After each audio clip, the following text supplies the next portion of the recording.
Winning! Peace and love, family. Peace and love. It's your boy Chris Enlightened coming back again with some more spiritual battles.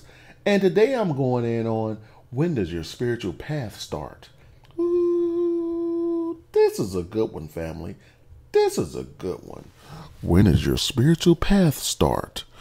Ooh. This is a good one because a lot of people aren't aware that they're even on a spiritual path. And most people don't have a clue of when their spiritual path starts.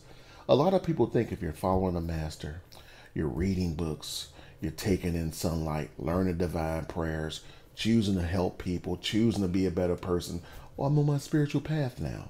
It doesn't work like that. It doesn't work like that. Your spiritual path starts at birth, family.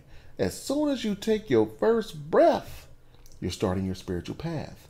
But there's duality in your spiritual path.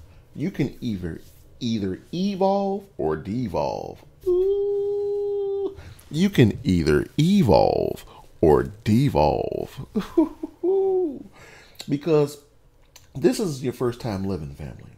This is most humans, this isn't their first incarnation. We don't know how many times we've been incarnated. You can always tell when someone's an old soul or a new soul by how they process things on a subconscious level. If they're always winning, they're always happy, they taking things in and choosing to process them in a positive way, more than likely they're an old soul. They're always mad, the world's against them, embracing poverty consciousness, more than likely they're a young soul. They're new to this existence. They're new to this existence. But your spiritual path starts at birth.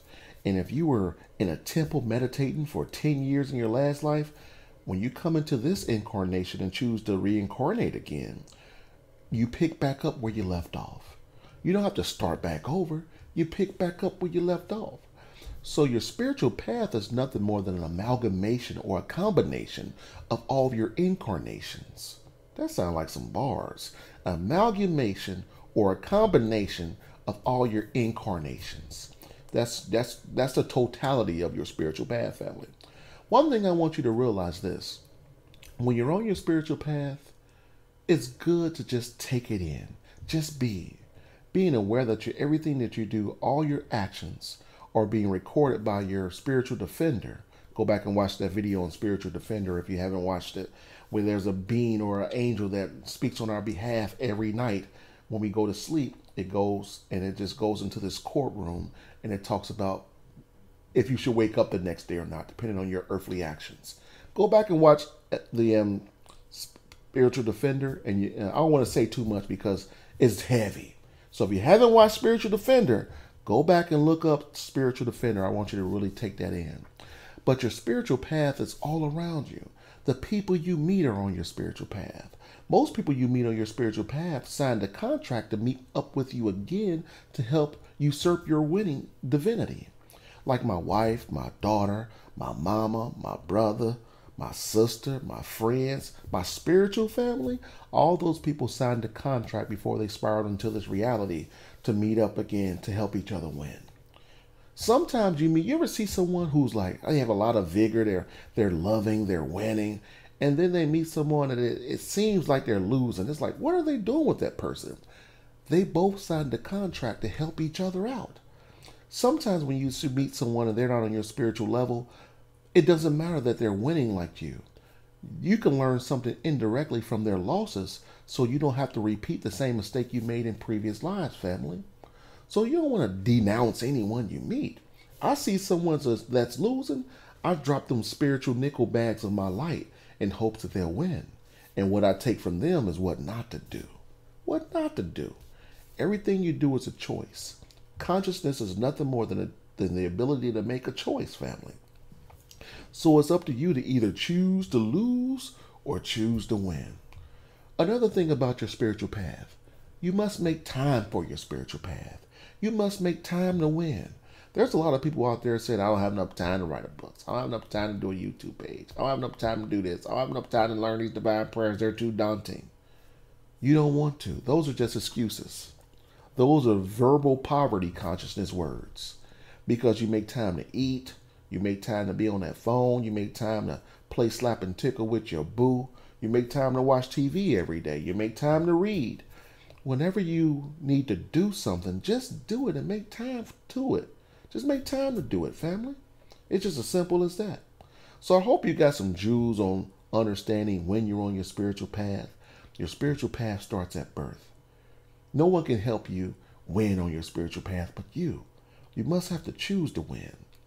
If you're not happy the way your life is going, when are you going to make a change? Start today. Start today. Make little bitty baby steps on winning. You don't want to think, okay, I want to jump over this bridge today. Every day take 10 steps. And after 20 days, you've made 200 steps. You know what I'm saying, family? That's how winning starts. I don't just win overnight. There's a lot of seeds that I've planted in order to be on the winning level that I am now. I'm going to look back 10 years from now and say, man, I thought I was winning. I wasn't doing nothing. You know what I'm saying? That's how I keep my winning impetus or my winning momentum going. I'm not done yet. There's so much more I want to do, and I'm never satisfied. You know, when you get complacent and satisfied, you get stagnant. Oh, I did a great job. I wrote this book. I'm done. No, I want to write 30,000 books. Realistically, I'm not going to write 30,000 books. But if I write 300 books, that's 10% of my goal, and that's winning. You know what I'm saying, family? So I really want you to focus on your spiritual path going forward. The vernacular you use, the way you think about people, the way you respond to people, the way you treat people, all that stuff helps you on your spiritual path. And remember, when you transition or die, when you choose to incarnate, you pick right back up where you left off.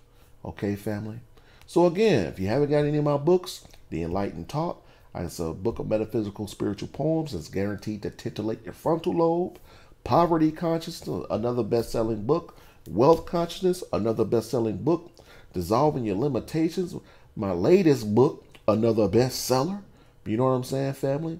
So on that note, family, if you haven't got my books, do that today. At least one of them. Because when you read one, you're going to feel compelled to get all of them. And I wrote those books for you. I know this stuff. I wrote them for you, family. So on that note, peace and love. You already know what I'm out here doing. I'm out here winning.